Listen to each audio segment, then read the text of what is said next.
Guyana would have to accept as correct ExxonMobil's local content costs for 2015 to 2018. And this is based on an IMF recommendation which said that if Guyana fails to make use of its 2-year deadline to audit costs, then it would have to accept whatever is reported in a particular fiscal year as correct. Dr. Jagdeo, what does the People's Progressive Party administration intend to do about this state of affairs, and what measures do you expect to put in place so that we don't find ourselves accepting 2019 costs as correct? Yeah, well, you're absolutely correct about the provisions in the contract.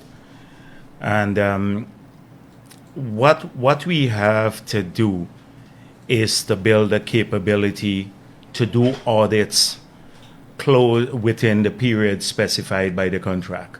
Unfortunately, the country has not done that.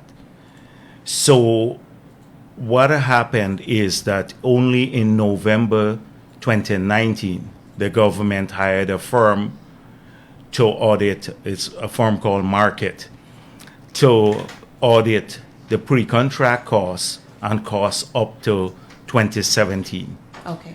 So far, about $1.6 billion of the cost. That's pre-contract costs of $460 million, plus about 1.2 billion from the development and exploration costs up to 2017 has been audited. The audit provided for 3 reports: an initial report, an interim report, and then a final report. So the initial report was produced in early 2020. And on July 30th, that is 2 days before the election results the new president was sworn in, Market submitted the final report. Okay. Now that final report they skipped the interim report. And we have a big issue with them because the interim report, as is normal for any audit, has to go to the company for them to make comments before the audit is finalized. So since then, we have some disagreements with Market.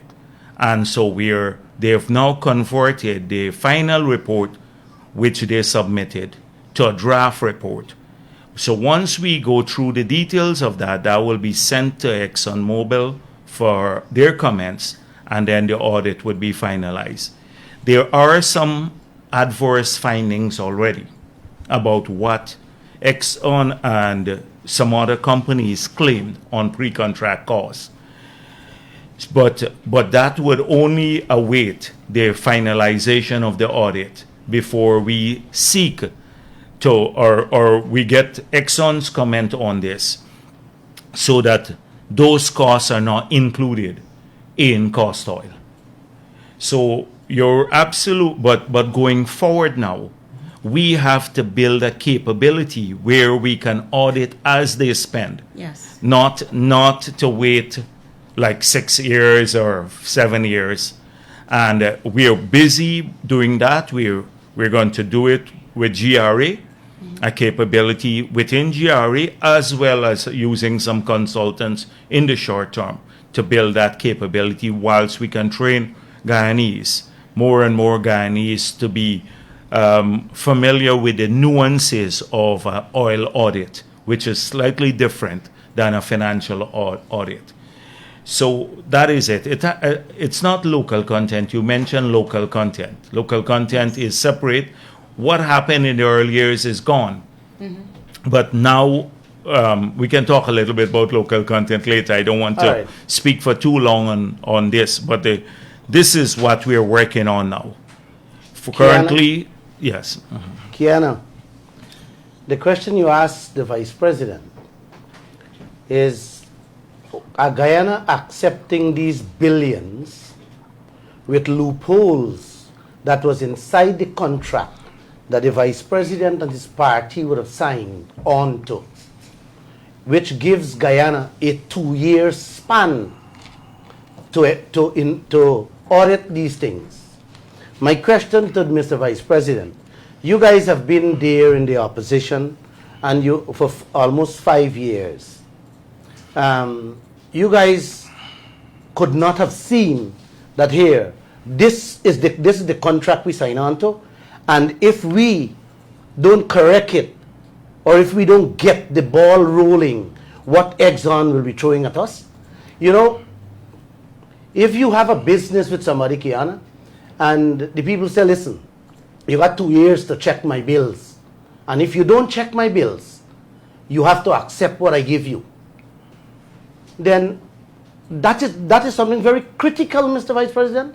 This is not about pre-contract cost of 450 million or from up to 2015 and the rest we're talking about. Drop that in the millions or the hundreds of millions.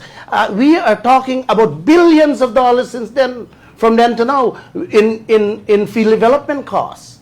Why haven't the coalition government and your party or your government haven't addressed such a serious matter to date? And we are still left to accept, as we speak here now, many more hundreds of millions throwing at us now. So let me respond to that. Yeah. First of all, the agreement, the audit, the 2 years timeline. That's right. Kicks in from the time you sign the production agreement, Correct. which was signed by Trotman in 2016. Yeah. We were in opposition, Yeah. so we could not have done anything to deal with the audit. The government at that time could have hired a company immediately to audit the pre-contract costs, because at that time when it was signed, then you only had pre-contract cost, right? The contract, pre-production contract costs. So had it hired a company in 2016, then we would not have had this conversation today. Had it built the capability within the 4 years from 2016 to 2020, we would not have had this conversation today. Now, we've been in office for a few months, and already we're working at building the capability. So going forward, we do not find ourselves in a similar situation. That is the reality of it. And so far, that's why I acknowledge you've had between $8 to $9 billion of expenditure made so far of the 20 billion program for the 3 wells. So only 1.6 billion has been audited, and we're at this stage with the draft audit. So I agree that the ball was dropped, but who dropped the ball? We were in opposition every single day, fighting to get this done. We spoke about it numerous times about this is where the government can exercise effective control, because when they make crude estimates, so for example Lisa 1, the first estimates that came in was $4.4 billion or so, and then when the project was done, it dropped by just under $1 billion. The actual expenditure dropped by $1 billion. The 3.7 or whatever they spent or so, is that real? The only way you would know if it is real is if you do the audit. I want to respond to you. Yeah. Coming on this program, a few friends asked me, Glenn, you're heading into a war room. And I said, no, it's not a war room. It's a solution room. I want to change Kaieteur News into maybe a solution room. Okay. So that we can have decent, honest, and truthful discussion on our assets of this land, just to benefit the people of this country. I listened to you just now, and the minute you start bringing in coalition into it, like I'm not feeling very comfortable. No, but... You know, no, let me finish. But how could you... Let me finish. Yeah. Let me finish, please. when you bring in coalition, and you were out there, you were actually seeing what's taking place, and you knew what was going on. Where were yourself and your party mouth over all what's taking place? And I'll tell you this. I'll tell you this. You being an economist and an accountant, Lall just went to market school, but you had to know, because the newspapers, Mr. President, have been shunning these things, writing about these things all these years, exposing and writing and say, listen guys, we are in a dilemma. And not a single word from you or your party, including a response from the coalition government. But you're absolutely wrong, and I don't know where you lived. That's here. Where you lived in the past 5 years, but we spoke several times about pre-contract costs and the need to audit this, and we said this is one of the areas that we believe that the country could reduce the cost oil and therefore maximize profit oil. We spoke about it numerous times, so I don't know which country you are living in. All right. It's not only Kaieteur News that has been speaking about this, but you're asking me what we did, and I just told you that we couldn't have done anything about the audits. We couldn't hire the firm. We are not in power. They had to hire a firm from 2016 to do the audits. They had to build a capability. We spoke about it. We criticized it. But now we have the authority. It falls on us to build that capability. And in a short space of a few months, we're already taking charge of this issue. And so I can't answer for the coalition. You should ask them, why didn't they hire in 2016 someone to do the audit? Why only November 2019? Mr. President, just a month ago or 6 weeks ago, you were asked that very question at a press conference. Yes. And I remember the exact words you used in giving your answer. You told the reporters, Guyana, please, can you remember his word? Systematic, in a systematic system? No. You said you have been auditing the oil companies systematically. I said we've been auditing. We've been out of power. How could we audit? No. You just said that. You said that a month ago.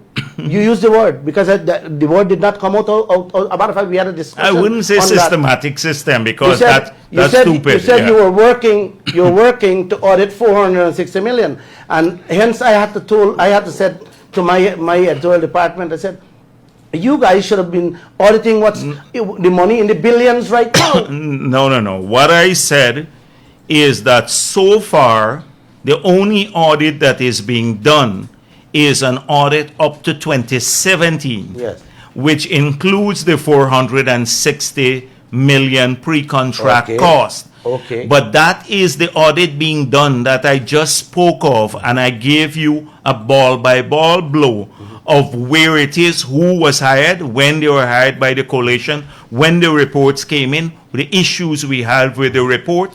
And I lamented the fact that we still have another maybe $6-point-something billion to be audited that we have to get to of expenditure that's already made. Fine. 1 second, please. Fine. But my question to you, why are we worrying about money in the hundreds of millions, 400 thing, and not worrying about the billions to which a limited time frame is set out there?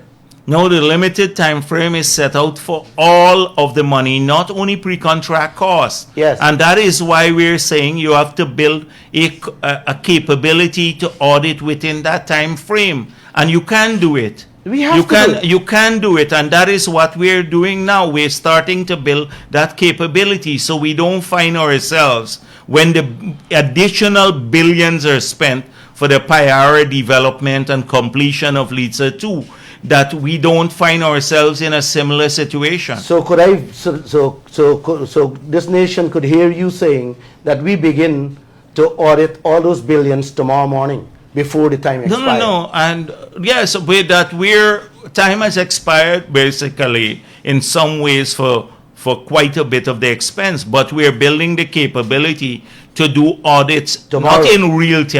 Not in real time, but with the shortest possible lag after the expenditure.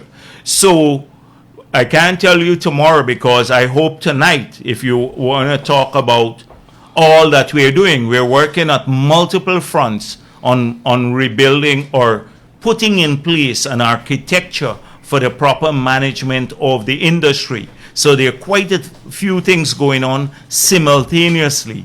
And we also have to deal with other sectors of the economy. But we have an aggressive reform agenda for the entire sector. I admire that, and I applaud you guys for that.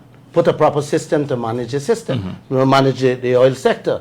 But I'm talking about billions of dollars that have already been spent, to which we had no say in it. Isn't that a priority as in tomorrow morning, or beginning tonight? No, but I agree. But if the country agreed that they will spend, Exxon said they got a license under APNU for Liza 1. They receive a license for the production. So they said they will spend $4-point-something billion to develop Liza 1. Then after the spending is done, what controls government has? Because they're not doing the effective spending. Exxon is the operator. So the expenditure is made, and then the government way of seeing that they don't cook the book and inflate expenditure or buy from related parties at inflated price is to do the audit, to check for all of those things. That is where the government fell down. That is how you protect the national interest, to see that the expenditure is real and that it's the least cost way of developing the oil fields, developing the oil fields. But Mr. President, 1 second, please. 1 second, Mr. President. You said auditing this 4-point-something billion.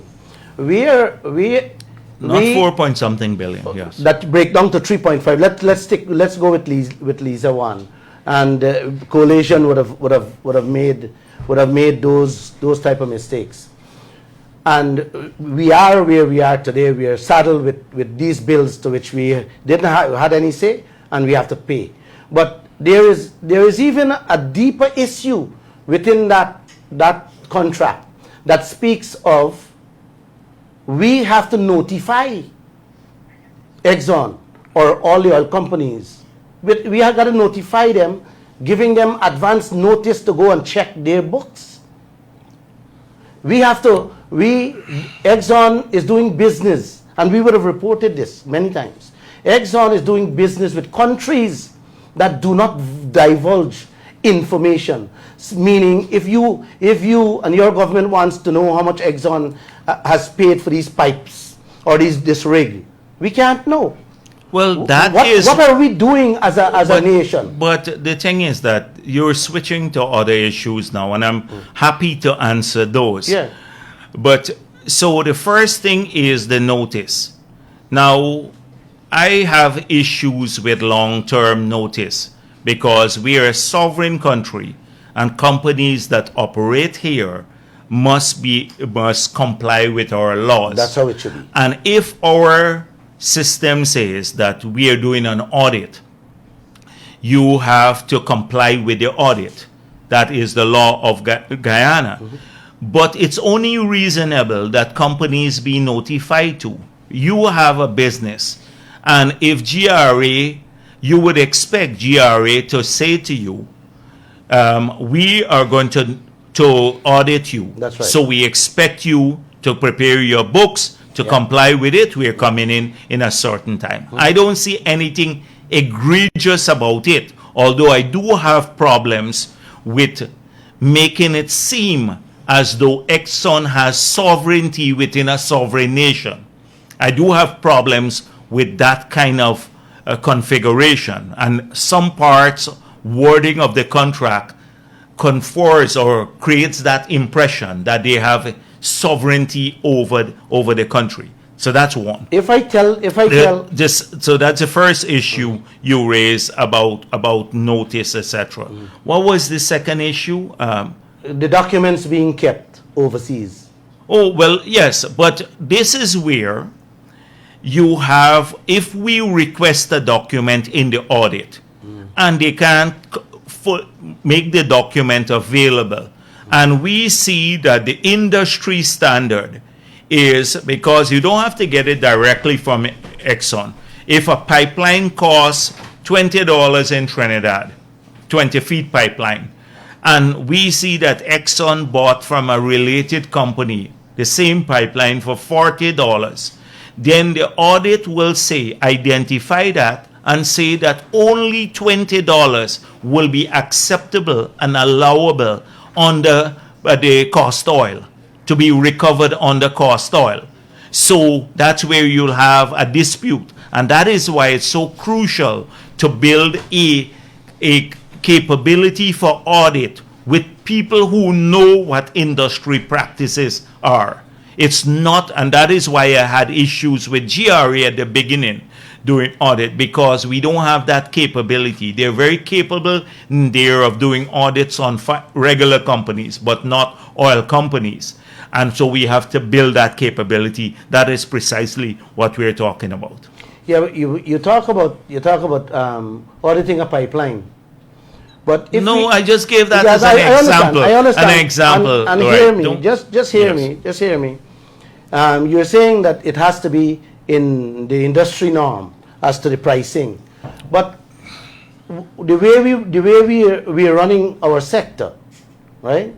We have no say in anything they do, and when time is expired, then we just have to accept. But that's a generalized Right. statement, so I can't deal with that. I can deal with specific issues. So if you raise a specific issue, I can deal with it. I can't deal with the generalized statements. Yeah, I understand. Because they're very subjective. I understand, because we were just talking stage after stage by audit. We were dealing with audit, and you talk about the cost of Yeah, but I'm telling you, that is how governments exercise control over cost, and it's post. It's not pre. So it's post expenditure control of cost. Yes, Guyana.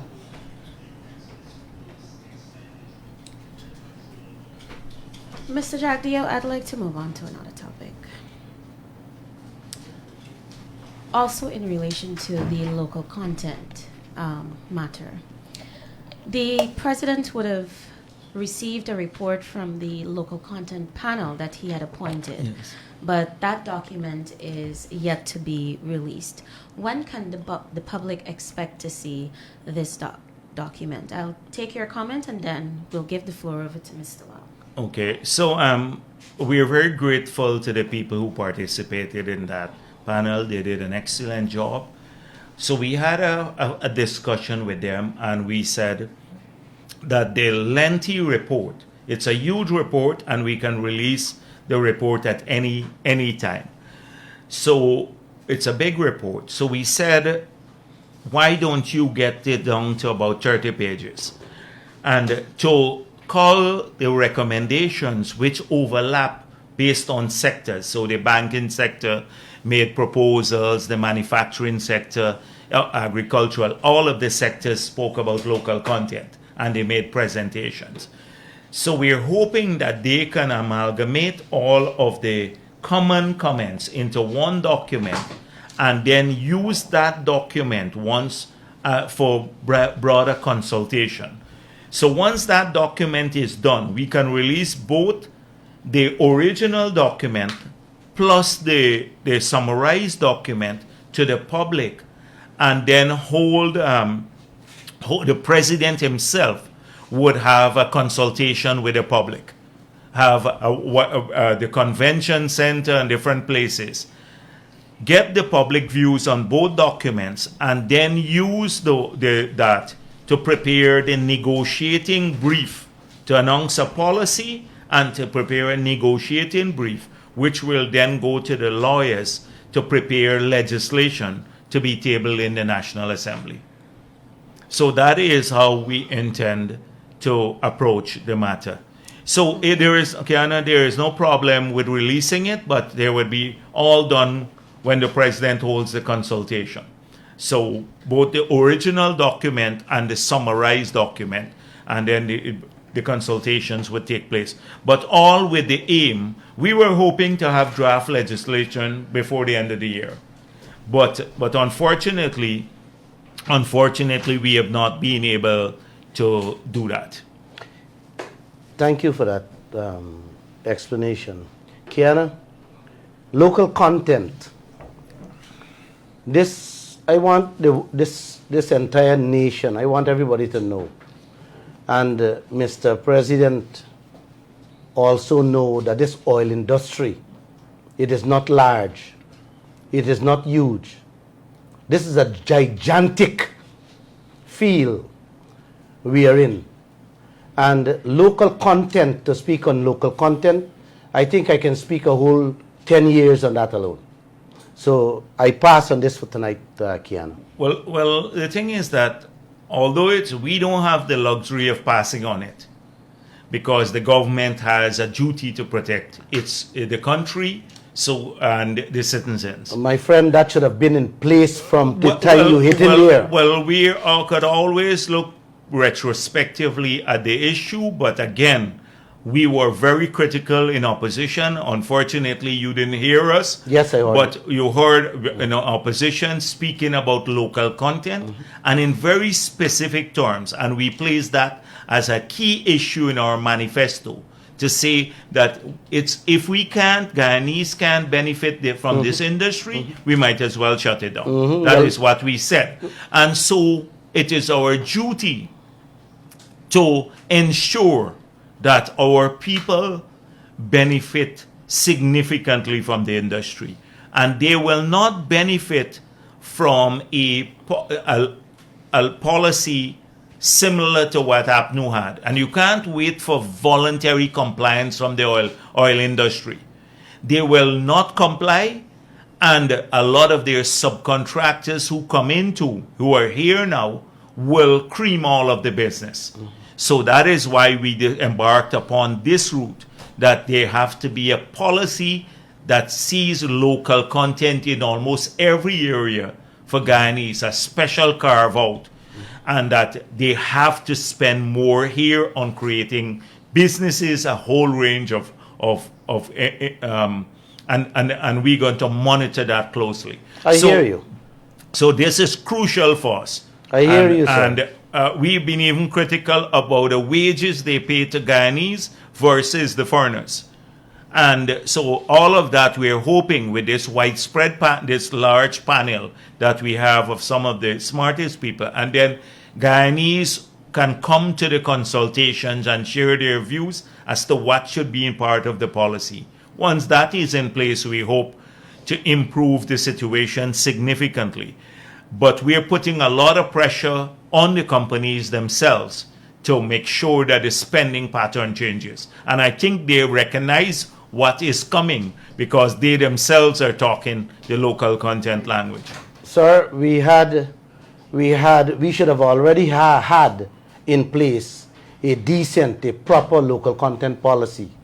I recall carrying many pages in the newspaper on a daily basis when Guyana hired Anthony Paul, a Trinidadian, to come and put together that local content policy. And it pains me to know that the coalition government sent that man away and hired a British to come here to overlook and to redo that man's draft that he left with them.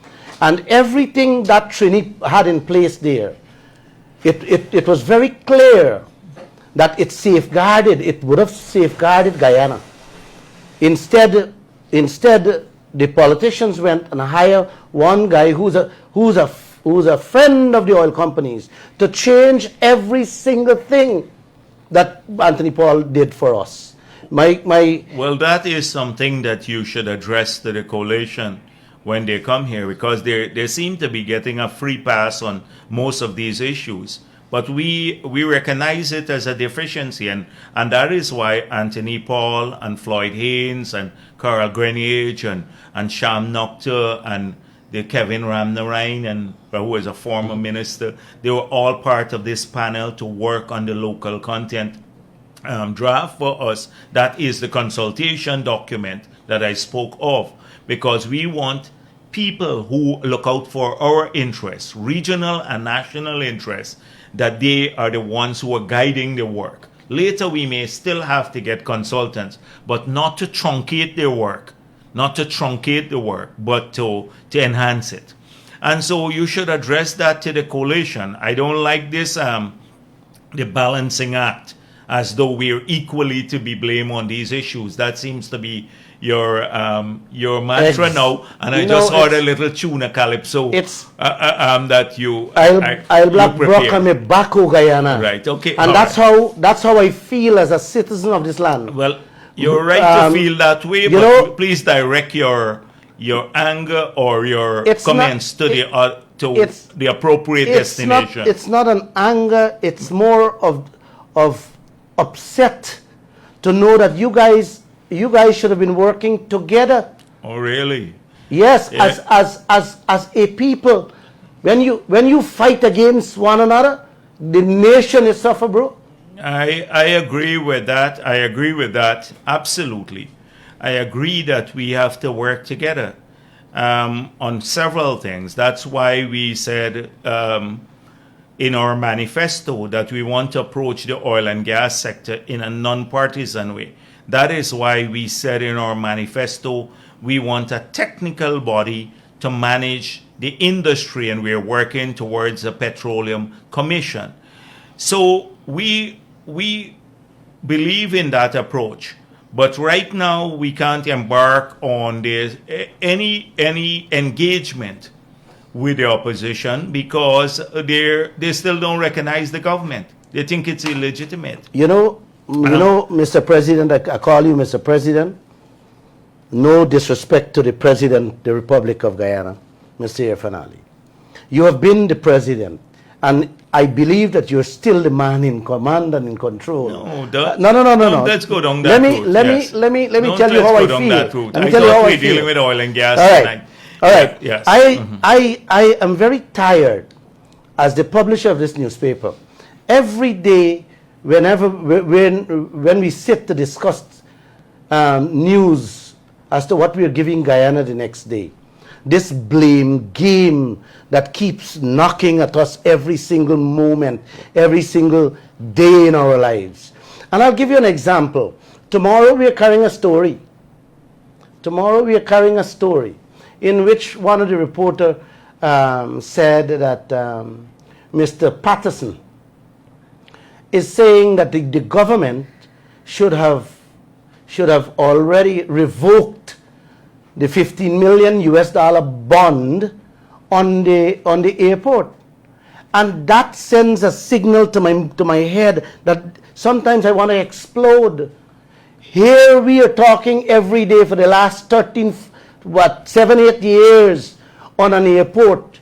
All right, we're going off to the airport. Well, Patterson should be the last person to talk about this because Patterson's criminal behavior has caused much of the transgressions there. I wanted to finish. Let me just say this, because I know what we were supposed to get from that airport. We have the drawings, we have the building, what's a modern building, to pull down the entire airport and put up a large building about 17,000 square meters with a new runway, with an apron to house 8 standing aircrafts at least. What will happen there is a travesty. When we came in, they were on the verge of accepting the defective works. Had Patterson been there, they would have accepted it. the people would have just moved away and we wouldn't have gotten anything. We made it clear that we're not accepting it. That is why they decided to come and fix some of the issues. Now, the bond issue, etc., had we gone to arbitration with the company, they would have just shown the approvals that they got from Patterson to cut the square footage of the airport. They approved every change for the Chinese company. I hear you. And so Patterson should be the last person to talk about it. This guy, anyhow, he was the cause that Guyana probably lost over 30 million US dollars worth of value from that airport. I hear we you, shouldn't sir. even surface. But anyhow, I can hear- we come back? No, I hear you, sir. I want to touch. I want to add to that. You are blaming Patterson. But we've gone off into this, but Yeah, I can deal with this. no, we don't. I can come back a whole day and talk about all of APNU's transgressions if you want to, No, or the PPP, no, and no. defend that. No, But I wanted to ask you a few questions. I am not Since talking. Kiana- Yes. I am not. Sir, Mr. sir. You're supposed to be the guest. We Sir. have two persons Sir. here Sir. from your Sir. staff who are interviewing us. Sir, please. I brought that up. I brought it up for a reason. About the blame game. What you're blaming and this one I'm blaming. But this is but not- let me be very frank. What do you want us to No, do? no, no, let me be- well, let- we shouldn't blame You know- APNU for... You know this nation, your party, have not sent out a statement, sent out that design to Guyana for us to see. We had to dig down into it. On to now, the nation is in dark as to what does the airport really look like. I shared with your reporters at a press conference the copy of the contract, the original contract, a copy of what the airport should have looked like. It's a glass building with steel, modern looking building, etc. I share that with your staff, what it should look like. You know what it looks like now. It now looks like A renovated plain sheet airport we got. Exactly. And that is the same anger. That's the same anger that I have every time I go there, because I know what we paid for and what we are getting now. Oh my the same God. thing. And Patterson is the sole reason why we get that. But let me, yes, so I think we can move on because Let's we've move just on. lost one interviewer. Kiana has just stepped out because she's not feeling well, All so right. I'll continue. Yeah, no problem. Let's bring us back to the oil and gas conversation. All right. Vice President, I would like to take your attention to taxes. Okay. There appears to be a disparity in the way we go after tax assessments. We see that the oil sector has granted billions of dollars in tax exemptions, and we are slow to conduct audits for compliance in this regard. Mm-hmm. Yet, we go after the small man. Mm-hmm. Is this of any concern to the administration, and do you intend to do anything about it? And I'll ask Mr. Lall to input after. Sure. Okay. So you're absolutely right about the concessions, but all of those are enshrined in the PSA. And so it's almost tax.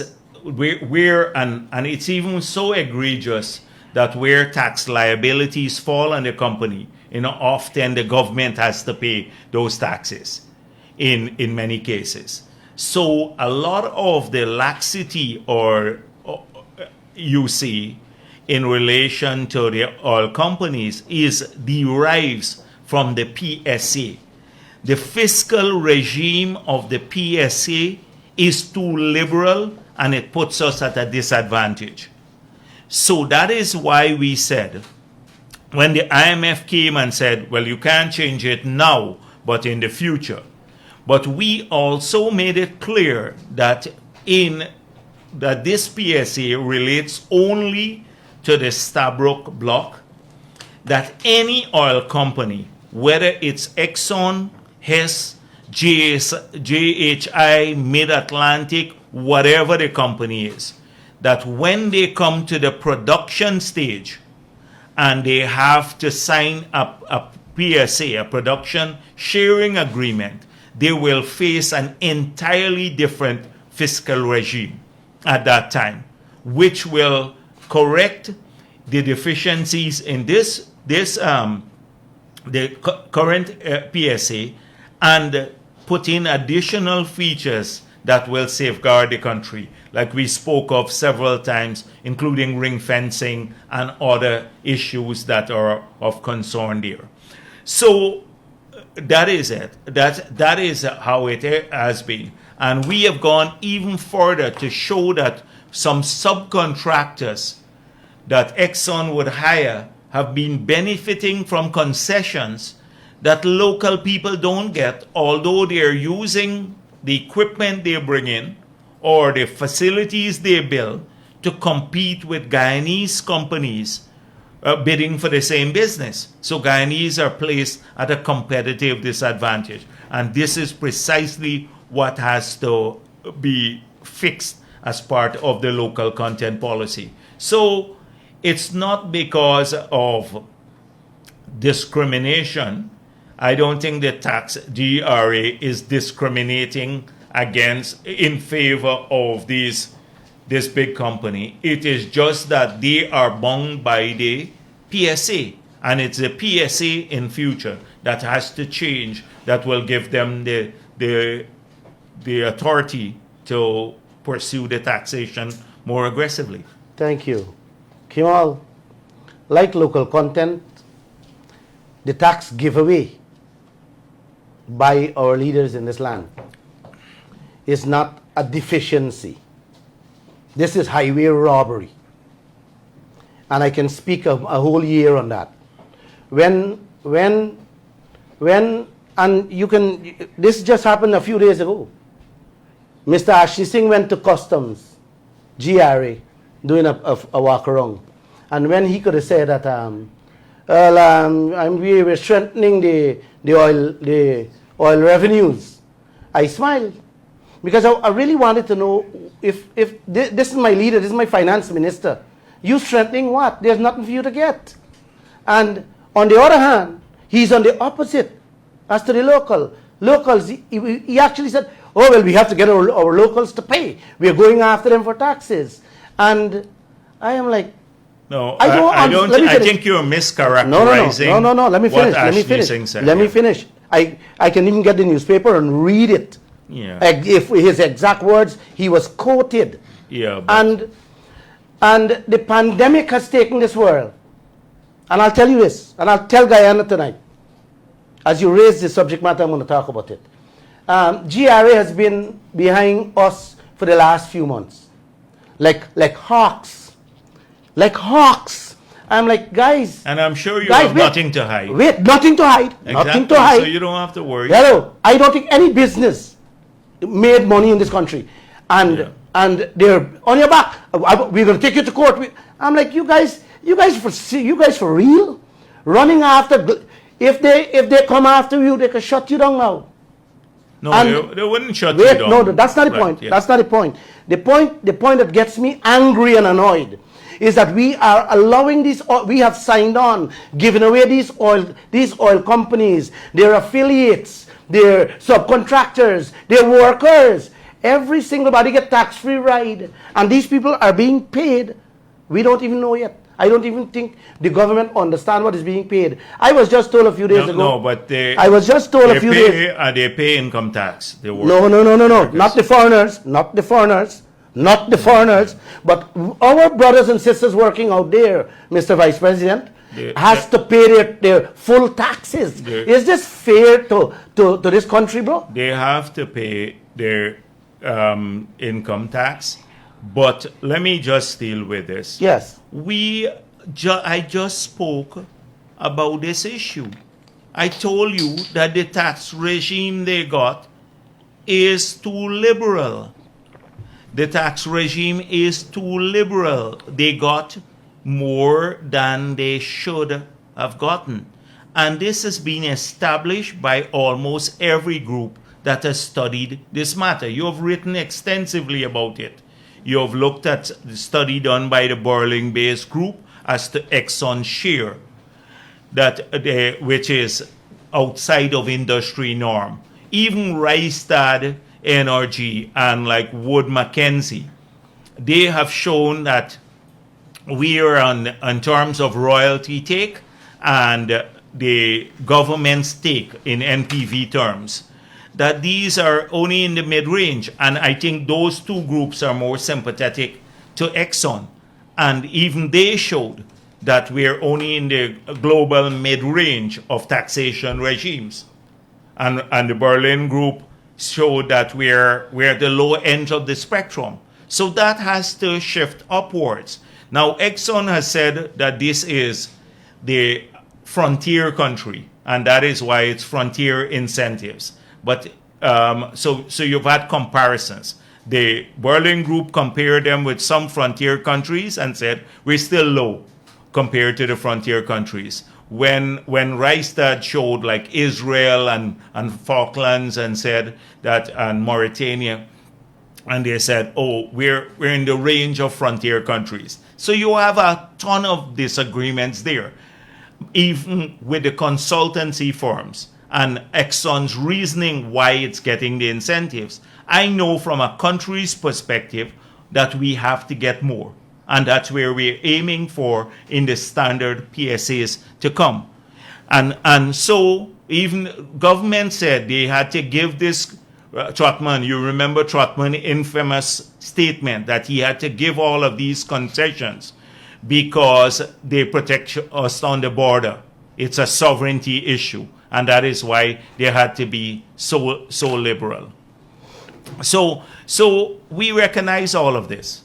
We recognize this has to be done. My company, Kaieteur News, myself, we don't even take Rystad and all of these companies that speak about Guyana and Guyana's oil. We take it with a pinch of salt. Yeah, but you take the ones that have a different view than you with a pinch of salt. But you are liberal with the others that have your view. No. Yeah. You're smiling. It is true. Let me finish. You don't balance at all. I smiled and I laughed many times when I read their reports, what they put out. You believe that they are the paymasters. Yes. At Exxon is the paymasters of them. Yes. And you don't have to go to school to understand that. Everything they would say Guyana. But wait. If you ask me our position, I don't know what you're trying to get at, because you're making the case that the fiscal regime is too liberal. And I just acknowledge that, and I said we have to change this. And you just spoke about taxation in Guyana, and I can point out to you that under the PPP, that since we came into office, we have reduced taxation enormously. In the first budget, we removed the taxes that they had put on machinery and equipment. We reduced taxes on inputs into several sectors. We return like lots of benefits to people that I don't want to give you a list, about 20-something items that ended up with producing more disposable income in the pockets of Guyanese, billions of dollars of disposable income. And that is why you've seen, in spite of the pandemic, a pickup of the economy, in spite of the pandemic. And it is not an easy thing to do. We've managed to give up $40 billion of tax incentives to Guyanese, not to foreign companies, to Guyanese since we got into office. 40 billion Guyana dollars of tax incentives, and still keeping the economy ticking. My friend. So I'm proud of the PPP's record in this area. You're talking about 40 billion you're giving to Guyanese. In waiving these taxes. That's 200 million Guyana dollars, 200 million US dollars. And this thing, we are accepting bills in the billions, or we are giving away taxes. All right. Taxes in US dollars in the billions. Let's get to some fundamental issues, Kima. No, but I just want wanted- to ask you, because you've been writing a lot about the oil and gas Yes, sector. yes. So, do you think we should develop this industry? We should have investments? That's a beautiful question you asked me there. We should just shut it down, right? No. Any oil producing nations have to develop. All right, so But- that's one. But my question: How much money? wait. How much money do you think we have in our total assets of our banking system and our non-financial banking system? I would think you would want to tell us we're broke. No. The total financial system. I would not and be. the banking I system. would not be able to Well, answer that question. let me give you. But I wanted. No. But let me tell you, it's about 1.1 trillion dollars total assets of the entire banking system, which works out to about 5.6 billion US dollars. 5.6. 5.6 billion US Billion dollars. US This is the total assets of our banking system. How much do you think with total deposits? This is deposits from government, the commercial banks, and the non-financial institution. Total deposits in Guyana, it's 2.6 billion. 2.6 Billion. With Lisa alone, to develop Lisa alone, costs nearly $4 billion. That's, if we take all of the deposits by every single Guyanese in the banking system, in a non-financial banking system, as well as the commercial banks and the government deposits in the banking system, and put all of them together, we can't even finance Lisa 1. So that's 2.6 billion, and that one costs upwards of 3 billion. Yeah. If we look at the Payara development, the 3 developments, close to 20 billion, that is about 8 times more than all of the money we have in Guyana in all of our banks, just to develop these 3 facilities. So where the scale of it to develop an offshore facility or any oil and gas industry far outweighs the capability of the country. I just gave you an idea of total deposits, all the money we have in Guyana, we put in the bank. We need 8 times more to finance Lisa 1, Lisa 2, and Payara. So where are you going to get that money if you're doing it? Wait. So wait. So what? Listen. Don't you expect Listen, I understand. the scale of this? I understand. So, right. I understand. And the people are not When coming you here for peanuts. When you spoke about development, Right. I misunderstood you. I thought you were talking about developing this country. I didn't understand you were talking about developing the oil sector out there. I know that these Exxon, listen to me carefully. Exxon, they came here, and their investments, they are seeking the investments to come there. What do you mean you're seeking the investment? The money to develop these projects, Exxon is bringing that. Guyana doesn't have to have anything to do with that. That's my understanding. Yes, but, am I wrong? But that's a rudimentary understanding. It's a rudimentary understanding because it is, everybody knows that they're bringing in the money. But my point is that the scale, you often in economic terms, you have to look at transformation of a country and the scale of investable capital needed. So I'm just pointing out the scale. Here, just for the oil and gas industry, just 3 projects done by Exxon alone, leaving out all of the others. It is 8 times more than all the deposits we have in all of our banks. So if you want those resources to be developed, you have to first incentivize, but protect the country. I disagree with you. Incentivize. Well, this is, and I disagree with you because listen to me. Yes. These are the oil companies who coming here. They are sourcing the funds. Yes, but they are sourcing the funds. But you have a fundamental. Let me finish. I understand, but Glenn, The issue is it's So not why- about what source Guyana of has to do funds. with that? No, it has nothing to do with source of funds. It has to do. I'm trying to convey to you a simple economic issue, which is the scale of investments needed to develop the oil and gas industry. And I am saying, to And you that I'm is the saying oil company's business. I'm saying it's way beyond capability of our total banking sector. So they have to source the money.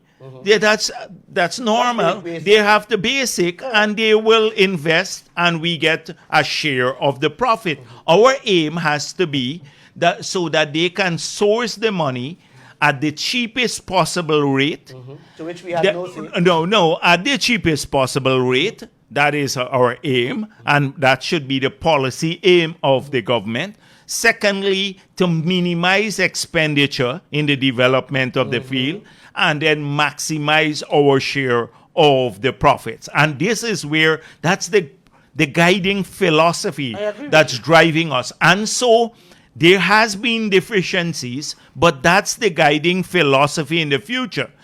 And then to ensure that the $20 billion they spend offshore, that's mirrored by another 40 billion of investment onshore to supply the industry there. That is what we have to pressure these companies to service the industry from Guyana. Not from Trinidad and Tobago, not out of the US, but they're from Guyana. When that happens, then our locals start benefiting because the money is spent here, the investment is here. And you see already spin-off benefits, and this is where we have to push it. Would you please allow me? Already, we couldn't get a single hotel going. Look at the Marriott. We had to co-invest in the Marriott. And I don't own the Marriott since we're on the program together.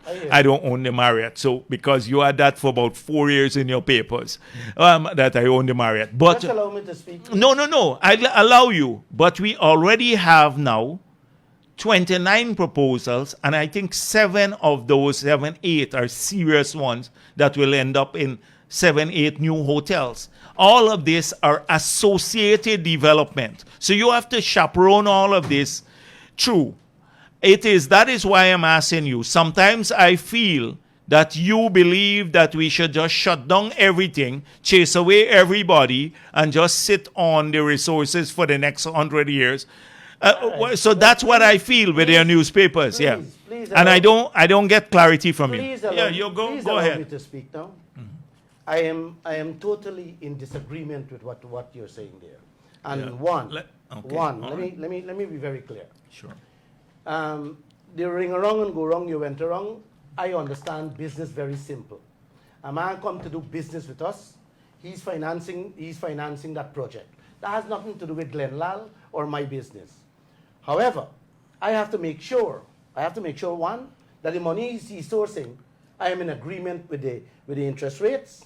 2, I have to agree as to the money he's borrowing.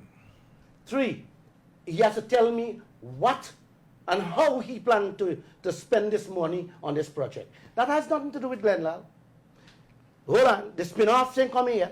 I got to make sure what the money he's getting there, he's putting there, and the interest I'm paying, that I am well compensated, brother. That's all I'm saying. You talk about service centers, how the spin-off can get here. My question to you, I have been looking around and we have been reporting on service centers. Which service centers? They take Slumber for one. And there are already other servicing centers setting up to supply them. Who is benefiting there? Not the Guyanese people. You know what the Guyanese Let me people- tell you, since we got into office, I personally intervened to clear 4 sets of working permits that the people were waiting for over 2.5 years. For 2.5 years, they met every requirement. All Guyanese companies, over $55 million US. that they're investing. Well, Guyanese. I am proud and I'm happy. Right. I am happy to hear. Right, that. and they're investing. Because if Glenn Lall, But they wouldn't be able to invest $2 billion US dollars, because all the money in our whole banking system is 2.6 billion. The Guyanese, if we take all the money and pull out all the money from every bank, Don't do that, man. no, but they can invest the 55 million, but they can't invest. Don't do that. Yes, okay. Local content. You have to allow the people of this country to get a fair share of that. But Glenn, That's all I it's say. commonsensical. If you need $40 billion of investment to service the oil and gas industry, and you only have in all the banks in this country and all the money that we have, Guyanese, that we deposited there, only 2.6 billion, then you have to expect that the rest of the money, 37.4 billion, will have to come from other sources, external sources. So there is a room for that. But then when they come here, we have to ensure that the slumberjays pay their taxes. That is how you get more money into the treasury, that they hire Guyanese, that they include Guyanese in joint ventures, etc. That is the reality. You know, you could talk about running it down to a business, but the oil and gas sector is very nuanced and it's capital intensive. It's very capital intensive. I think we're a bit shifty. No, you're shifty. No, I'm not. Yeah. You know, you talk about Guyana. The Guyanese have to find 55 billion. You have to. Unless you give the people the opportunity and say, hey guys, get going there. We don't have to depend on your banking system, sir. They have international, wait, let me finish. They have international lenders out there that is willing from the time you open your mouth. But you know what? You gotta have a commitment. And this is what we need to have that commitment from the government and also from the oil players. And why I'm saying this is because the same land that is in dispute with the PNC lawyer, what's his name? James Bond. That same land that you know the story. I don't have to repeat that story. Those players there, listen to me carefully. And I didn't even write that story yet. Those same players already have a contract in their hand. So how Guyanese can benefit, brother? All right, but you see what I was trying to convey to you. Go slow. Is I am too bright, you know. No. Is just, I'm not saying we don't have access to money. I wish if we can leverage the 2.6 billion in our banking system, Guyanese can leverage that and borrow all 40 billion and own everything. But the reality of life is that we would not be able to, because you have a rapid growth in the industry and it is in our interest. Often you say depletion policy, but I know we have not defined a depletion policy, but we have. And all these things are frightening? No, but it's not frightening because we have, anecdotally, I said that we should try to extract as much oil and gas as possible in the shortest period because of the impending changes globally. I disagree Now we with don't. you. No. Well, you disagree, and I know that's why I'm bringing it up. Right. Because you write about want it to all hear the you. time in I the want to paper, hear you. and that's why I'm telling you Well, I want to hear why. you. And I'm telling you why. But going back to the other point before I come to the depletion policy, is that we cannot. So the idea is to create a framework in which our people benefit. And we cannot invest all of these resources. We cannot raise the money because nobody in the right sense, if you go to a bank and you say, I want to borrow 10 billion Guyana dollars, but I only have $50, nobody in the right sense will give you. But you need 10 billion now to service the industry, or else the the investments go to Trinidad and the others. That's why we have to encourage all of it to come here. So that's one point. I'm not using this 2.6 as a limiting billion dollars as a limiting factor. I'm trying to use it so you understand scales of expenditure needed in the country. Often we talk about the sector without understanding the scale of investment resources needed. That's the first point. On depletion policy, you've written extensively about it. My own view is that we have a period in which oil would still be very relevant in the global mix of energy. I agree with that. We have a period, but it is a window that is closing because of climate change. I don't agree with that. Yes, it is a window that is closing because of climate change. The window for Guyana will remain open a little bit longer than the other parts of the world for two reasons. We have a low break-even cost, and two, our crude is it's light sweet crude, unlike other places that have heavy sour crude. So the IMO has now said that by this year, 80% of the sulfur content has to be removed from global shipping. Everybody wants to, and heavy sour oil has a lot of sulfur. So they have to remove, everybody is looking now for sweet crude. And we are in the market for that. So because of climate change, because of these global regulations, because with the Biden administration coming in now, he's made it clear, I'm moving to renewable energy. And once you have a country like the United States doing that, China has already moved substantially into wind, solar, a whole range of renewable energy. They're looking at alternative fuel sources. Some countries have banned the combustion engine from, say, 10 years' time. So the demand for oil and gas, oil, will either be static or declining in, say, the 15, 20 years' time. But it will change because the climate change is a real issue.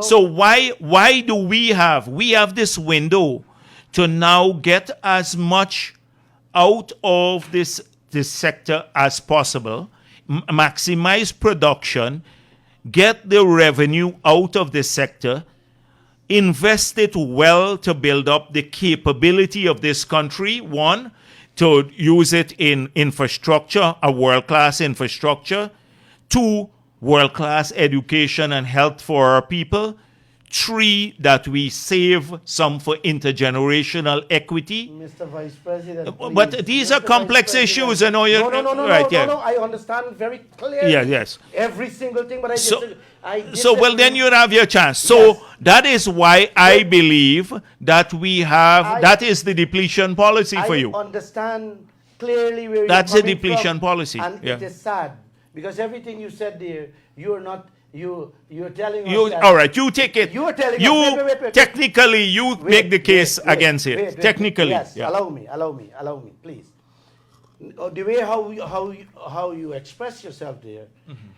I am hearing from you that you don't care about the depletion policy in place, which is very dangerous for us. Two. What do you understand by a depletion policy? You have to set the stage.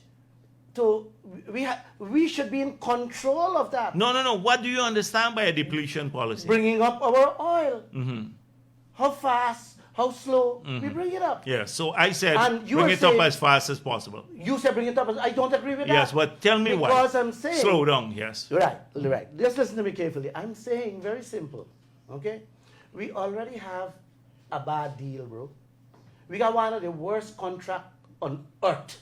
There's none. Mm-hmm, mm-hmm. If you can prove to the nation that we have something resemble, that is again. Let me move, man. But please. Glenn, you just made a statement there, mm-hmm.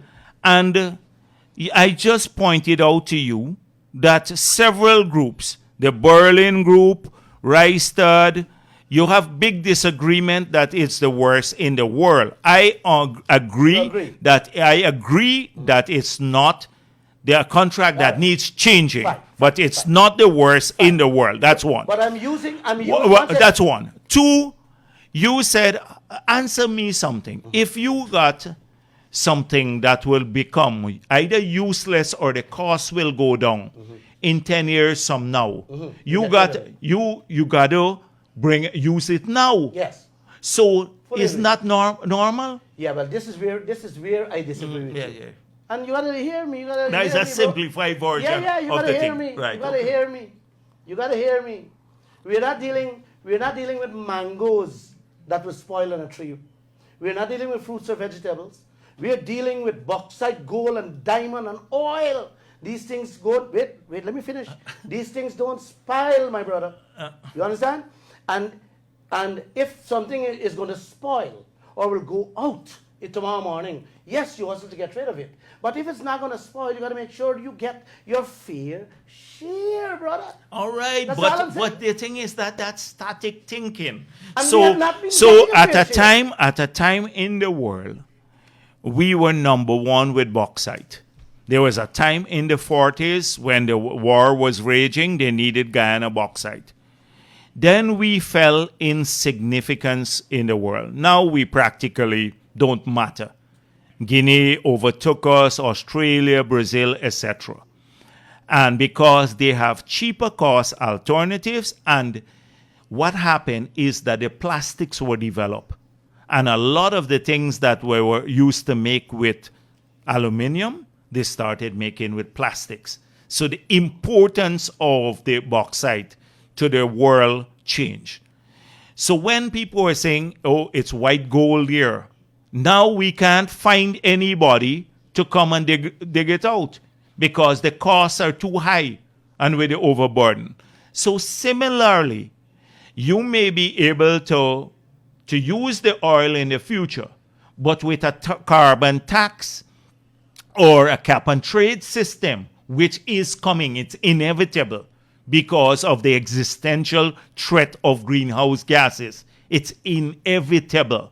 Then taking the gas or the oil, a barrel of oil out in 10 years' time, that barrel of oil, to sell it, will have a tax of about $30 per ton for every ton of carbon emitted from the barrel. So if the barrel gives you 10 tons of dollars, you have to pay $300 more in taxation on that.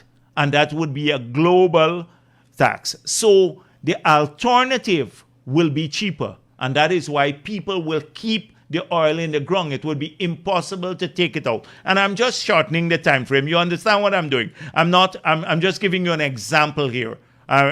So to explain the taxation system or cap and trade. So you have to look at it. Look, even our forest carbon was, with the Norway agreement, was $5 per ton. And APNU made a mess of it. And now we're back. We're going to start the discussions with Norway now. Norway's on the writing globally. It's at $10 per ton of avoided deforestation from forest carbon. Our earnings, and if we go into the market that will start trading forest carbon, we could earn upwards of $500 million US, from the sector. $500 million US from just trading forest carbon. And this is all because of a resurgence of the green economy and with Biden there, and with he laid out what we will do. It will get a big boost in the arm. I want to go back. That is why I'm telling you this. That is why the depletion policy is tailored towards that. I hear you, but just that I don't agree with you, my friend. But you don't have a reason behind your disagreement. It's an emotional one. No, a lot of your things are very emotional, not. Hear me clearly, and I'm going to use your word back. Similarly, you use the word with the bauxite industry. Would you care to share the information with this nation as to what Guyana received? I listened, you said they're going out and they're going to disappear. The world wouldn't need it. They're still They're still huffing out our bauxite for donkey years now, since even before you there. Yeah, sure. What has Guyana gotten? Well, That's my point. they Yet, be- I yeah. give you a chance to speak. Please, give me back a chance. to If speak. we- It's the same thing I'm asking. Are we going to continue allowing these people to rape this nation the way they're doing? Let's change this whole thing. Right. So let me make it clear very pragmatically. If we get a person to go into the Kwakwani Aichuni area and start developing the bauxite industry, we'll give them all the concessions in exchange for the jobs for the people there. Because we need 1,000 people employed there. So they will have 1,000 families can feed themselves and and live. Let me tell you. So no. I'm telling you why, and that's why I'm saying I am telling you frankly speaking. So let's put this differently now. Yeah. So why, if this was such a great project, why don't we put together a consortium of Guyanese business? You only need about $40-50 million. And we will give them all the concessions in the world and even more than the foreign companies. We'd help them. No. I'm telling you, let Lall take a group of Guyanese, since it's such a great project and you can pay taxes and still make money. You pull together a consortium of Guyanese. We will help you. We will help. Not just, we'll give all the tax waivers to you and this group, every single tax waiver. We will actually help you to carry community costs and fix some roads there if you only employ the 1,000 people. And you can make all the money in the world. I hear you. You can make all the money in the world. hear Whatever you make, we will not begrudge you. If you think it's such a great project. So why don't you do that? The 1,000 families need a job. You, Lall, you got nice, cushy newspaper. You got make a lot of money, radio. News, you make shoe business. a shoe business, everything. Those 1,000 families need to eat and feed. So it's not because government is giving away. We'll give it to you if you want to develop the same thing, or any Guyanese. I hear you, but you have to understand that's not what I'm asking you. That's not what I'm saying. Yes, that's precisely what you're saying. And I I'm want to saying- give you the opportunity to develop the bauxite resources. I am saying if we are going to give it to a stranger, brother, we got to get a reasonable share. That's all I'm saying, brother. Yes, but That's all I'm saying. if they're saying, if the stranger is saying, I can go to Guinea, and Guinea has a deep water harbor where I don't have to dredge, which pushes up the cost additionally for shipping. The big ships can come there. Once the bigger the ships are, the lower the freight is.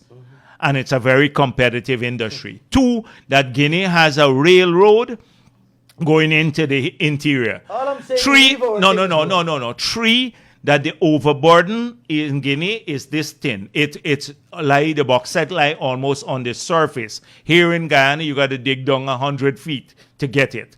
So it's a better grade bauxite, but it doesn't offset the cost. Or I go to Australia and do that. Brother, let them go. No. Let Well, them so go. then the people in 1,000 people must starve in Kwakwani and No, Aichuni. they're not What gonna starve. you're gonna find a job for them? They're not going to start. How they're gonna? And listen, I feel Yes, very, but how you're gonna employ them at Kaieteur News? I feel very insulted Yeah. when I pick up these newspapers and hear from our leaders when we focus on jobs and jobs Well, you can and feel- jobs. Is that what we really come to in this land? Because you have a job and you No, have an income. no, A person who my doesn't friend. have a job, when can't feed their family or just lost a job, they think differently. They want a job. You think, what should politicians do? What should politicians do if not to try to create jobs for All people? I'm saying, my friend, we have to create jobs. But at the same time, with our resources, listen to me carefully, brother. I beg you, y'all, listen to me carefully. Yes, but All that's I'm emotional, saying, man. no. All I'm saying is that if you have an asset, you must be adequately compensated for it. If not, leave it alone. Yeah. Listen, you know how many thousands of people not working? And guess what? They're living. God provide for the birds in the air, brother. Oh, really? Yeah, You and go they'll to the provide for starving families when they don't have food. Let God drop food from Brother, and give to them. I don't mean to disparage religious people, but you think a hamper will drop from heaven? I know that. You I think know. that? I Anyhow, know. We have enough. or good- you we will have- feed them. You will we- feed them. I gone to communities where people don't have. They eat 2 meals a day or 1 meal a day. The children can't go to school because they don't have money to pay the passage. I understand They don't. all Right? that. Those people. And you know why? You know why they don't have? Why they're like that? Because you, who's part of our leaders, you, the PFC, the PNC, and the PVP, all Yeah, you guys. that's would have very- made- no. All you guys would have made tremendous bad deals. No. Yes. Here, no. I don't want to go back into the economic history of this Right, country. so let's move on. Because I can point Let me out to give you let me give you about the progress in the era of the PPP, economic progress in terms of jobs, revenue, expansion of the economy, expansion of trade, etc. I can point that out. I need 2 hours to that and to show you the economic history of this I country. wouldn't understand that. But Okay. all I'm trying to be very simple. All right. So In a simple. okay. You turn out to be the interviewer. No, We had 2 interviewers here today from your newspapers, but you took over the program. Vice President, So- thank you. We've come to the end of the show tonight. No, but we can chat a little more. All Okay, right. Whatever. let's go. Yes, their program. Thank you continue? very much. Yes, your staff needs to go now. Yes. Yeah, they gotta finish that. We got newspaper business. You listen. I want to honestly thank you for coming here, Okay. and I hope that you can bring on other people. Let them come. Let them come 1 time, 2 times, 3 times a week is fine, and let's have this type of open discussion. Yes. So listen, I want all our leaders to understand that we are in this thing together, and we are working for the same goal, for the betterment of all Guyanese. Yeah, sure. But I agree absolutely with all of this, but it's the accusation because the newspaper is written in a way. I guess maybe to sell the newspaper to your newspaper man, but it's written in a way that sensationalizes technical and simplifies very technical issues. And often the answers to many of these questions are varied and nuanced. And you handpick people who fit in with your philosophy and they get the prominence.